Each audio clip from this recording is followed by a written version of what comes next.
relajadas estas fibras musculares. ¿Ya?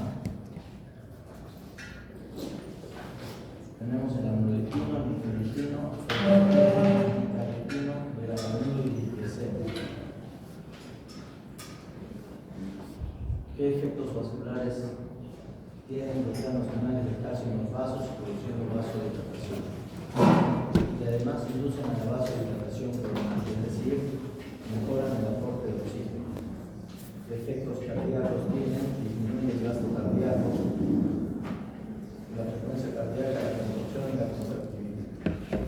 Entonces, disminuye la demanda de oxígeno.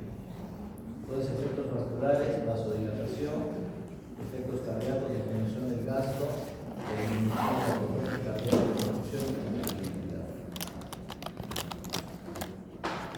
Tenemos tres grupos: las hidropiridinas, las benzodiazepinas, no diazepinas, es con D, no con D, y las fenilalquilaminas. Las hidropiridinas tenemos nifedipino, amlodipino, el nimodipino que se usa para la vasodilatación cerebral, la nicardipina, felodipina y isodipina. Después tenemos las benzodiazepinas, como el litiazem, en realidad solo tenemos el litiazem, con una sola M, y las fenilalquilaminas, como el verapamilo, que más se usa como antiarrítmico. El verapamilo se usa como antiarrítmico, el litiazem para insuficiencia cardíaca y nimodipino para vasodilatación cerebral. Sí, es más específico para vasodilatación cerebral.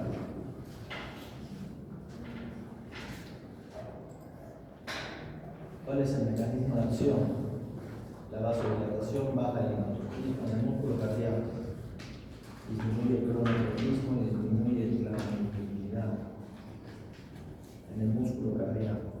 En el músculo liso disminuye el espasmo esofágico, por eso se usa para casos de reflujo esofágico, disminuye la motilidad gastrointestinal, disminuye la contracción de uréteres, se utiliza en pacientes con cálculos renales que están teniendo una crisis renal, y disminuye la contracción de la vejiga.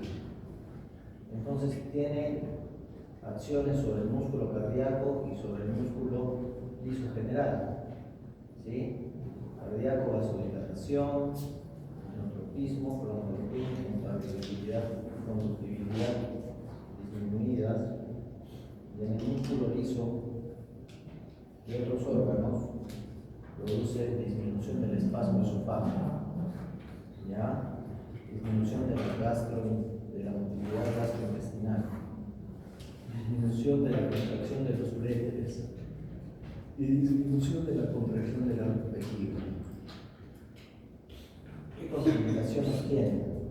La nifedipina, estenosis aórtica, insuficiencia cardíaca por disfunción sistólica, angina inestable, ausencia de bloqueo beta, taquicardia persistente, infarto agudo del miocardio, shock cardiogénico, cardiomiopatía obstructiva hipertrófica. ¿Sí? Esas son sus contraindicaciones. No lo vamos a dar en el paciente que está con infarto. ¿Sí? Porque puede aumentar en ese momento la demanda de oxígeno y producir mayor diseminación del infarto.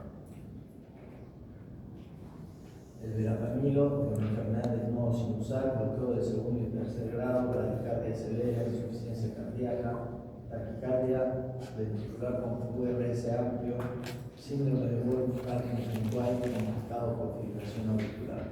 En ninguno de estos casos vamos a dar verapamilo. ¿Sí? Puede producir asistolia y muerte. Entonces hay que tener mucho cuidado con el uso del verapamilo. Y la litiazem similares al verapamilo, solo que verapamilo tenemos endovenoso.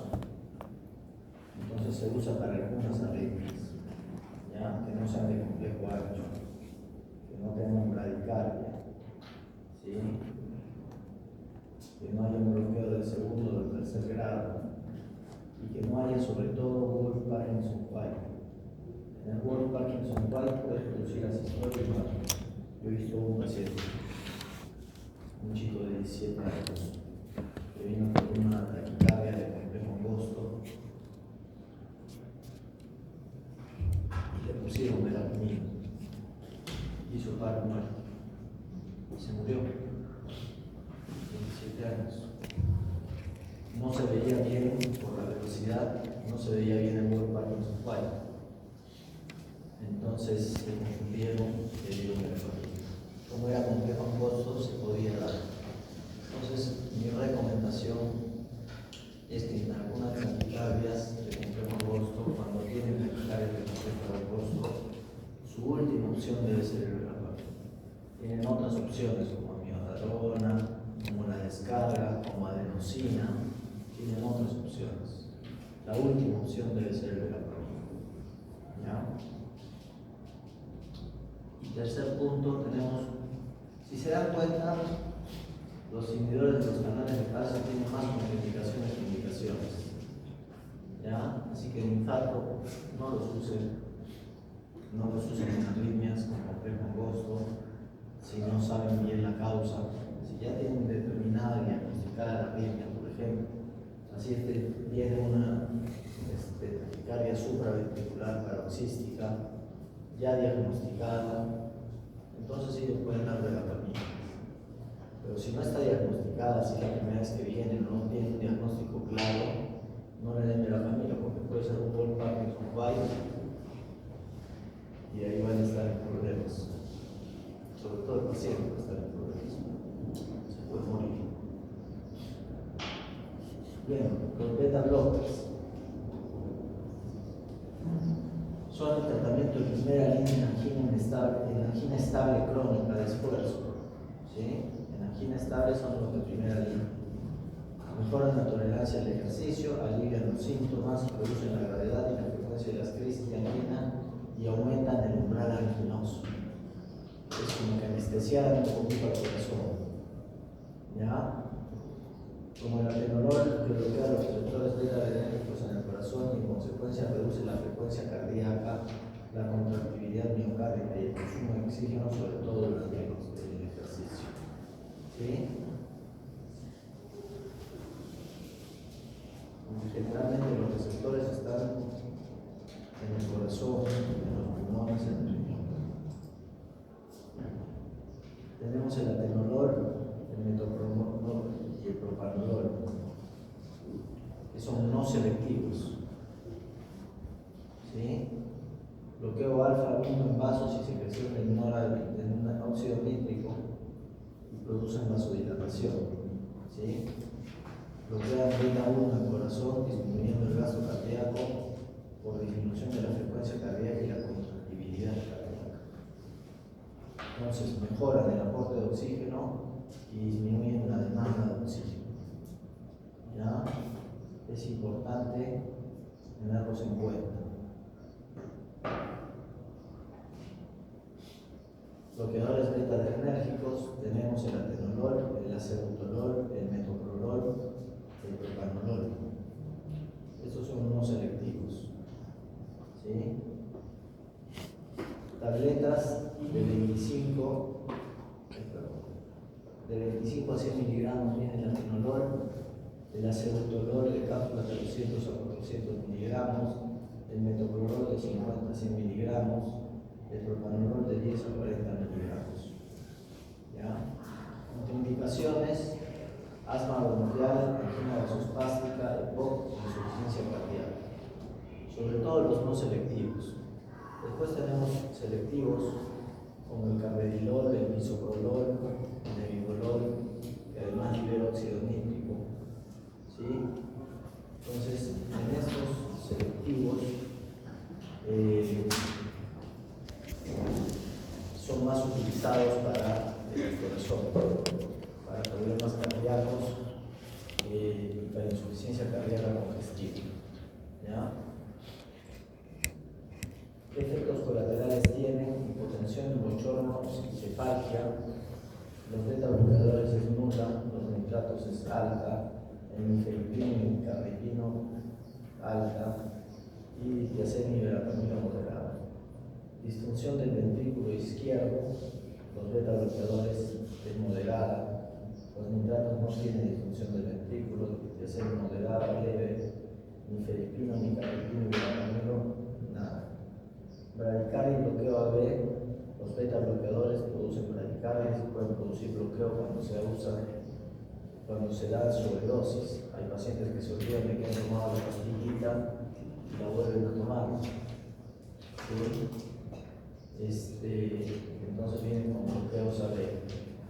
Los nitratos, interleucino, nicaripino y verapamilo no tienen esta bradicardia y dictasen un poco. Síntomas gastrointestinales, beta bloqueantes, tienen algunos síntomas gastrointestinales. ¿Sí?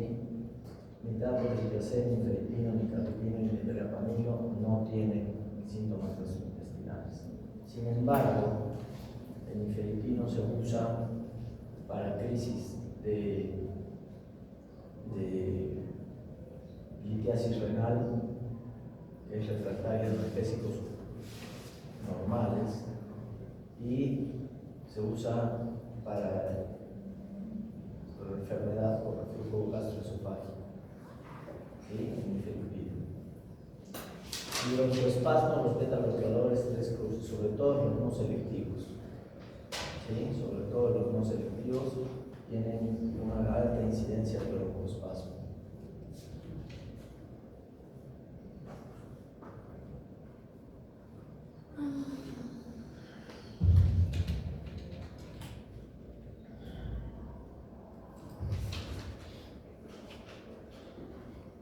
¿Qué producen? Un alivio de la sintomatología aguda, prevención de episodios isquémicos y disminución de la frecuencia de estos episodios, mejora la calidad de vida, disminuye los riesgos de infarto agudo de miocardio y muerte de origen coronario.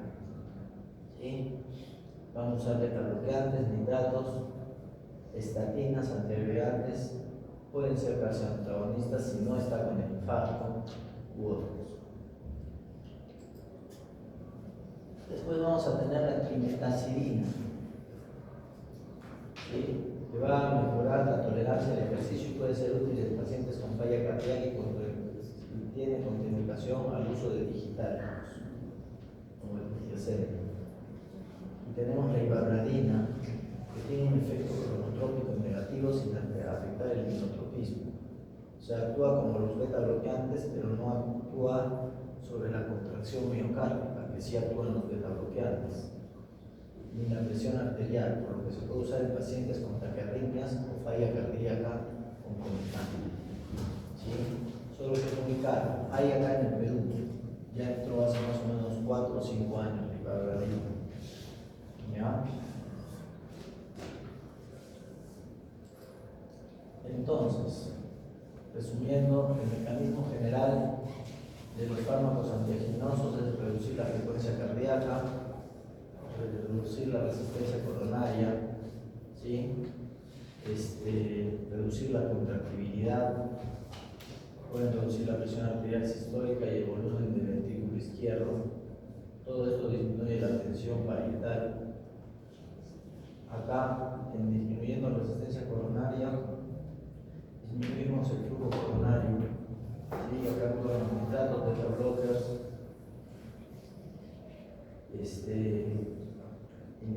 antagonistas de los canales de calcio, y otros que actúan sobre la contractibilidad, disminuyendo el consumo miocárdico, como los beta blockers.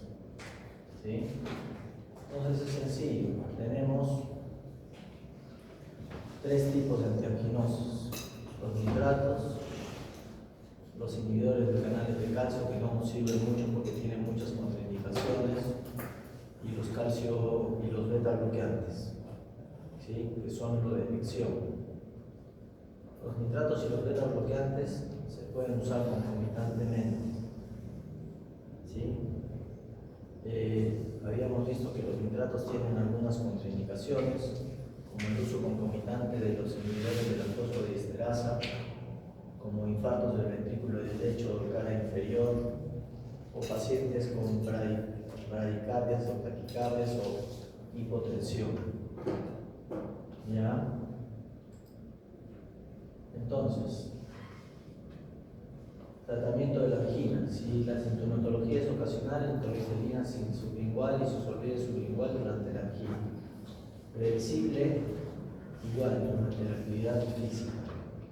Y si requiere uso reiterado de nitro sublingual, se da tratamiento profiláctico primero con beta bloqueantes, con de acción prolongada y por último con calcio antagonistas. ¿Sí? Casi no usamos los calcio antagonistas para el tratamiento de las anginas. ¿Sí? Es muy poco lo que utilizamos. Sí se usa, pero es muy poco. Lo que más se usa es el atenolol y el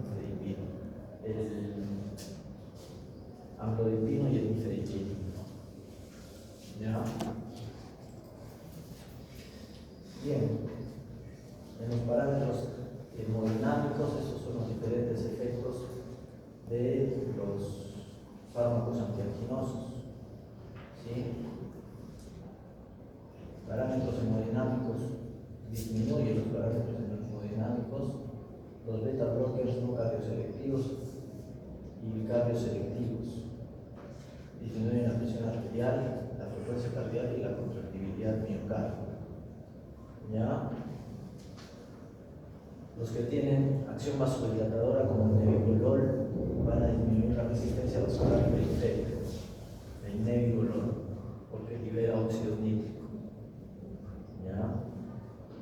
Los antagonistas de canales de calcio aumentan el flujo coronario, disminuyen la presión arterial, la frecuencia cardíaca, la resistencia vascular periférica. ¿Ya? Las hidroquinónicas pueden aumentar la contractibilidad miocárdica y eso aumenta el consumo de oxígeno, así que hay que tener cuidado durante un infarto, por eso está contraindicado durante el infarto. Se usa como tratamiento preventivo, pero durante el infarto no debemos dar calcio antagonistas. ¿Sí? Después, las demás, la ranolacina, la trimetazidina, la ibarradina, no tienen mayores efectos hemodinámicos, son muy pocos. La ibarradina un poco disminuye la frecuencia cardíaca, como ya vimos, y un poquito la presión arterial, pero después no hay mayores efectos hemodinámicos. ¿Ya? ¿Qué efectos secundarios van a tener los inhibidores de canales de calcio no hidropiridínicos? Bradicardia, bloqueos aurículos ventriculares, hipotensión, inotrópico negativo, edema periférico, rubor, cefalea, hiperplasia gingival, estreñimiento. ¿Sí? Más el verapamilo que el litiazem. Entonces, las contraindicaciones son las que ya les dijimos. Los hidropiridínicos, edema periférico, rubor, cefalea, taquicardia refleja, fatiga, hiperplasia gingival. ¿Sí? Contraindicaciones: shock cardiogénico, estenosis aórtica grave, miocardiopatía hipertrófica, hipotensión. Hay que tener cuidado con la insuficiencia hepática crónica. ¿Ya? Los nitratos también, rubor, cefalea, hipotensión ortostática, taquicardia refleja, síncope, metanoglobinemia. Ya habíamos dicho que cuando se da por infusión, si usamos más de 5 días, puede dar metanoglobinemia. Contraindicaciones son miocardiopatía hipertrófica, estenosis aórtica grave, tratamientos con fosfodiesterasa, mantener tiempo libre de larga duración para evitar taquifilaxia, ¿ya? Y tratamiento concomitante con bloqueantes adrenérgicos, alfa-adrenérgicos. Los beta-bloqueantes pueden producir bradicardia, bloqueos aurículos ventriculares, intolerancia al ejercicio, porque haces ejercicio y tu corazón sigue latiendo lento, ¿ya? Da un efecto inotrópico negativo. La hipotensión va a enmascarar síntomas de hipoglicemia, como el temblor y la taquicardia, disfunción eréctil, broncoespasmo, depresión, estreñimiento, fenómeno de reinado, sobre todo los beta no selectivos. Contraindicaciones: bradicardia, trastorno de la conducción avanzada, shock cardiogénico, asma. ¿Sí? Si bien no es una contraindicación absoluta, es una contraindicación relativa y sobre todo en los no selectivos. Enfermedad vascular periférica grave, insuficiencia cardíaca descompensada, porque es el tratamiento de elección para la insuficiencia cardíaca. Pero si está descompensada, tenemos que sacar en ese rato los beta bloqueantes hasta que se compense el paciente. ¿Sí? Y luego tenemos la loratadina, la vancomycina, la pimetacilina y el nicordanil, ¿ya? Que son menos usados en este momento. ¿Qué intervenciones no farmacológicas y que son de elección? Porque este es el tratamiento de elección. ¿Sí? La intervención percutánea y el balón. ¿Ya? La intervención percutánea es esta. ¿Sí? Y el bypass coronario, que es este. Se saca una vena de la pierna o una vena mamaria y se hace un bypass coronario. Esto lo describió Favaloro hace muchos años en Nueva York. Después se fue a fundar un hospital en Argentina, porque él era argentino, y se suicidó porque veía que todo lo que había hecho la gente lo usaba solo para recaudar dinero. Entonces se suicidó. Bien, entonces esta es la intervención percutánea. ¿Sí? Hoy por hoy es el tratamiento de elección ante un infarto. Se debe hacer en las primeras horas para evitar que se extienda el infarto. Se pone un stent, este es el stent. ¿Sí? Y este es el bypass coronario, que lo hacemos en el hospital, ¿no es cierto? Todos los martes y jueves hay operación de bypass coronario. Y todos los días hay intervención percutánea. ¿Ya? Bien, chicos, ¿alguna pregunta?